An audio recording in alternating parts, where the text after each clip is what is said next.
16वीं सदी में हिंदुस्तान गायब हो गया और पाकिस्तान में मिल गया। महात्मा गांधी हिंदुओं के नेता थे और मुसलमानों के दुश्मन। कांग्रेस को बताने वाले सारे लोग हिंदू थे और इंडियन नेशनल कांग्रेस एक हिंदू पार्टी बनकर रह गई थी। ये कोई सोशल मीडिया पर फैलाई जाने वाली अफवाहें नहीं है, बल्कि ये लिखा है स्कूल में पढ़ाई जाने वाली उन इतिहास की किताबों में जो लाखों युवकों की सोच तराशती है। लेकिन कौन सी किताबें? और तो बात सुन लीजिए, आप खुद समझ जाएंगे। बंटवारे के बाद पाकिस्तान से भारत जा रहे लोगों की मुसलमानों ने तो मदद की, लेकिन पाकिस्तान से आने वाले लोगों पर भारत में खूब अत्याचार हुए, कई मुसलमानों को मार दिया। 1965 की जंग में पाकिस्तानी सेना भारत के कई इलाकों को जीत लेती है। भारत हार की कगार पर था, तभी वह यूनाइटेड नेशंस में पहुंच गया और वहां सीज फायर की गुहार लगाने लगा। लिहाजा बड़ा दिल दिखाते हुए पाकिस्तान ने जीते हुए सारे इलाके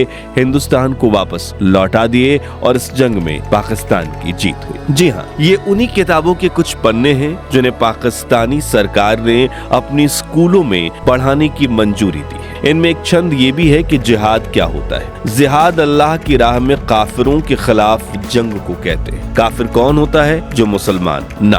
और ये उस देश में पढ़ाया जाता है जहाँ करीब 52 लाख हिंदू रहते हैं। जरा सोचिए कि उन हिंदू बच्चों पर क्या बीती होगी जो स्कूल के क्लासरूम में बैठकर अपने ही खिलाफ लिखे गए ऐसे सिलेबस को पढ़ते होंगे और खुद परीक्षा में इन वाक्यों को लिखते होंगे। अब अपने मुल्क को बेहतर रोशनी दिखाना तो काफी लाजमी है, लेकिन पाकिस्तान की स्कूली किताबों में कई ऐसी बातें लिखी हैं जो सीधे तौर पर बचकानी प्रतीत होती।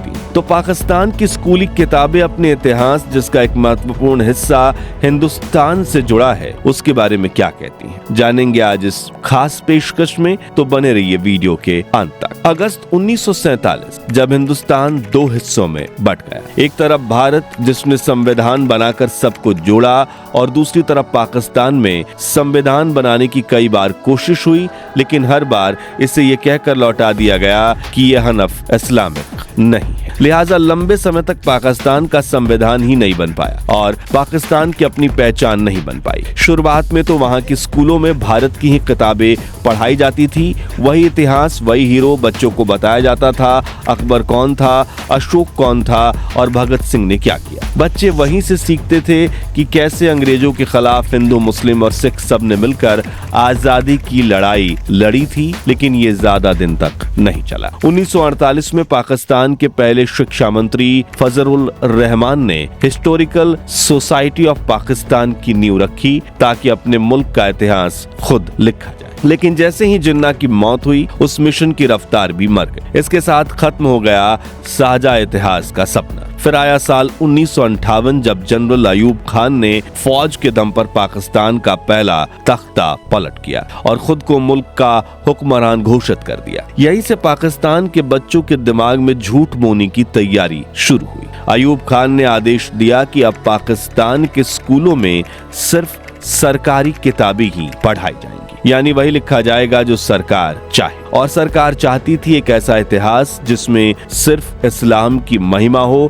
और बाकी सब मिटा दिया जाए। धीरे धीरे नई किताबों का दौर शुरू हुआ, जिन किताबों में कभी अशोक, अकबर, रंजीत सिंह या भगत सिंह का नाम होता था, उन्हें निकाल फेंका गया। अब बच्चों को बताया गया कि पाकिस्तान की असली पहचान शुरू होती है मोहम्मद बिन कासिम से, उस अरब सेनापति से जिसने सिंध पर पहली बार आक्रमण किया था और वो इस्लाम का पहला सिपाही कहा गया, जबकि वो एक आक्रमणकारी था। फिर आए मोहम्मद गजनवी और अहमद शाह अब्दाली, जिन्होंने मंदिरों को तोड़ा, लोगों को काटा, लेकिन किताबों में उन्हें इस्लाम का हीरो बनाया गया। सोचिए, जो लुटेरे थे वो अब बच्चों के रोल मॉडल बन गए। इतना ही नहीं, इन किताबों ने भारत के स्वतंत्रता संग्राम तक को हिंदू मुस्लिम लड़ाई बता दिया। बच्चों को सिखाया गया कि कांग्रेस को बनाने वाले सारे हिंदू थे और बाद में यही पार्टी हिंदुओं की पार्टी बनकर रह गई। किताब में लिखा गया महात्मा गांधी हिंदुओं के नेता थे और मुसलमानों के सबसे बड़े दुश्मन। वो गांधी जी जिनके नाम पर आज भी पूरी दुनिया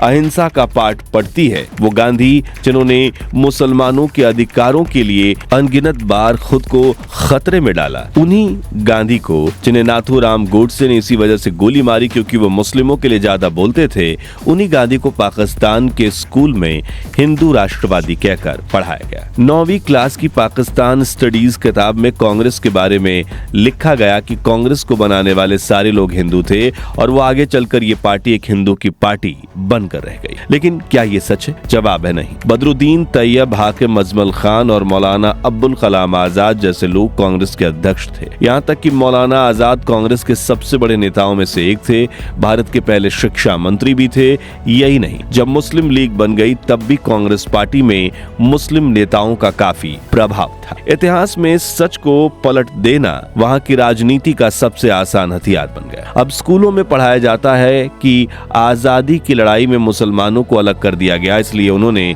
अल्लाह का देश मांगा। बच्चों के दिमाग में छोटी उम्र में ही यह बात बैठा दी गई कि हिंदू भारत उनका दुश्मन है और पाकिस्तान का वजूद सिर्फ इस्लाम की रक्षा के लिए बना है। जो लोग असल में पाकिस्तान के असली हीरो थे, जैसे दुल्ला भट्टी जिसे पाकिस्तान पुत्र कहा जाता है, या भगत सिंह जिसने लाहौर में फांसी खाई, उन सब के नाम किताबों से गायब कर दिए गए क्योंकि वो मुसलमान नहीं थे। इसलिए अब धर्म पर सब कुछ टिक गया, सच पर नहीं। लेकिन इतिहास के साथ असली खिलवाड़ शुरू हुई साल 1971 ईस्वी में, जब भारत पाक युद्ध में पाकिस्तान की हार ने उसकी रग रग में जहर भर दिया। बांग्लादेश के रूप में आधा देश हाथ से निकल गया और उस शर्मनाक हार का बदला पाकिस्तान ने भारत से नहीं बल्कि अपने आने वाली पीढ़ियों के दिमाग से लिया। किताबों में हार नहीं दिखाई गई, कहानी पलट दी गई। पाकिस्तान के इतिहासकार मुबारक अली के मुताबिक सबसे बड़ी गड़बड़ी शुरू हुई जुल्फिकार अली भुट्टो के दौर में। भुट्टो ने पाकिस्तान के नेशनल करिकुलम में 2 नए सब्जेक्ट जोड़ दिए, पाकिस्तान स्टडीज और इस्लामिक स्टडीज। दिखने में ये सिर्फ सब्जेक्ट थे, लेकिन असल में ये थे आइडियोलॉजी की फैक्ट्री, जहां बच्चा इतिहास नहीं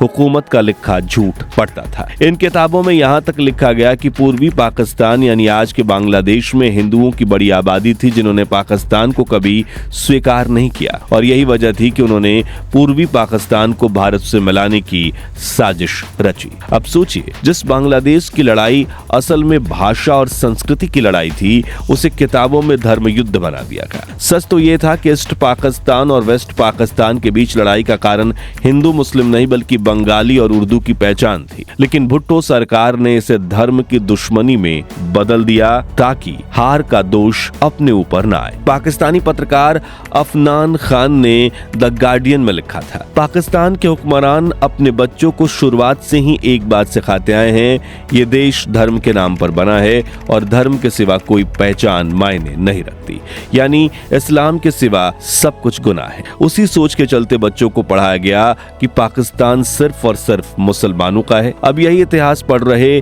पाकिस्तान में रहने वाले हिंदू बच्चे, वही बच्चे जिनके नाम थे किशोर, मुकेश, आकाश, लेकिन उस मुल्क के ये नाम बोझ बन गए थे। वहाँ किशोर बोलने वाले से पहले गला सूख जाता था क्योंकि पता नहीं सामने वाला क्या सोच ले। तुम हिंदू हो? तुम भारत से आए हो क्या? सोचिए, जहाँ इमरान और अब्दुल्ला जैसे नाम इज्जत और अपनापन दिलाते हैं, वहीं मुकेश और राजेश जैसे नाम शक और नफरत का कारण बन जाते हैं। एक इंटरव्यू में पाकिस्तान के हिंदू युवा बताते हैं कि उन्हें स्कूल में 14 अगस्त को पाकिस्तान डे मनाने की जगह पर 15 अगस्त की सलाह दी जाती थी, जैसे वो किसी और देश के हों। क्रिकेट मैच में अगर भारत जीत जाए तो क्लासरूम में ताने सुनने पड़ते थे, देखो तुम्हारी टीम जीत गई। धीरे धीरे ये बच्चे वही सोचने लगे, शायद वाकई मैं अलग हूँ, मैं पाकिस्तान का हिस्सा नहीं हूँ। सिंध प्रांत के राजेश कुमार बताते हैं कि हमारे स्कूल की किताबों में साफ लिखा है कि हिंदू मानवता के दुश्मन है, उन्होंने मुसलमानों की औरत बच्चों की हत्या की है। सोचिए, एक छोटा सा बच्चा जब ये पढ़ता है तो उसकी सोच कितनी गहरी चोट खाती होगी। डॉक्टर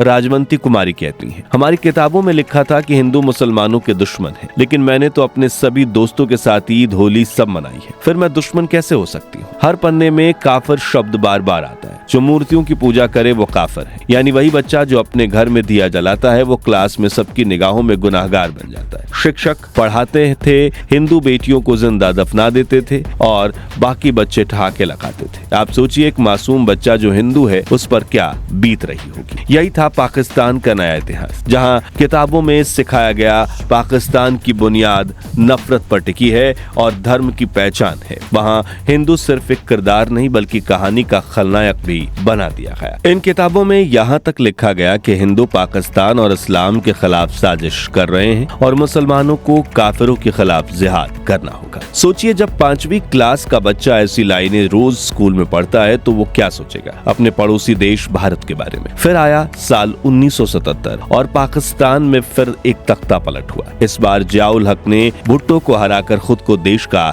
इस्लामिक रक्षक घोषित किया। अब बात सिर्फ इतिहास की नहीं, अब तो साइंस, लिटरेचर और जियोग्राफी की किताबों में भी धर्म डाल दिया गया। हर पन्ने पर इस्लाम पहले और बाकी सब बाद में का जहर भर दिया गया। भारत का जिक्र आता तो सिर्फ दुश्मन के रूप में। अखंड भारत के क्रांतिकारियों का नाम मिटाकर वहां मानवता के दुश्मनों जैसे कि मोहम्मद बिन कासिम, महमूद गजनवी, अहमद शाह अब्दाली जैसे हमलावरों को हीरो बताया गया। यानी अपने मुल्क की मिट्टी के हीरो नहीं, दूसरे मुल्कों के हमलावर उनके रोल मॉडल बन गए। पार्टीशन के बारे में बताते हुए पाकिस्तान की 11वीं और 12वीं की पाकिस्तान स्टडीज के किताबों में लिखा गया कि मानवता के दुश्मन हिंदुओं और सिखों ने लाखों औरतों, बच्चों, बूढ़ों और नौजवानों का बेरहमी से कत्ल किया और उन्हें अपमानित किया। किताबों में शब्द ऐसे गढ़े गए कि एक पूरा धर्म खलनायक बन जाए और बच्चे ये मानने लगे कि अगर पाकिस्तान बचा है तो बस इस्लाम की वजह से। लेकिन क्या ये सच था? क्योंकि इस इतिहास का गवाह है कि खून दोनों तरफ बहा। पाकिस्तान में हिंदुओं पर अत्याचार हुए,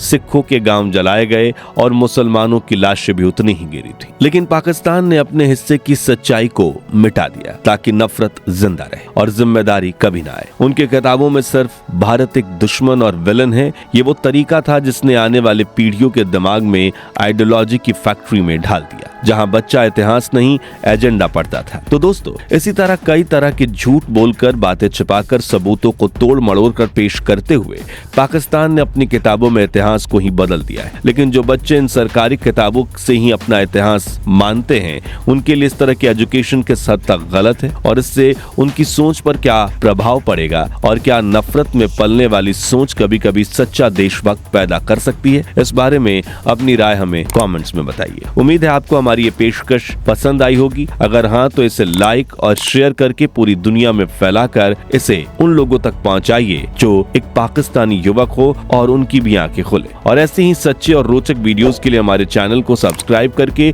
पास वाली घंटी जरूर बजा दीजिए। जय हिंद, जय भारत।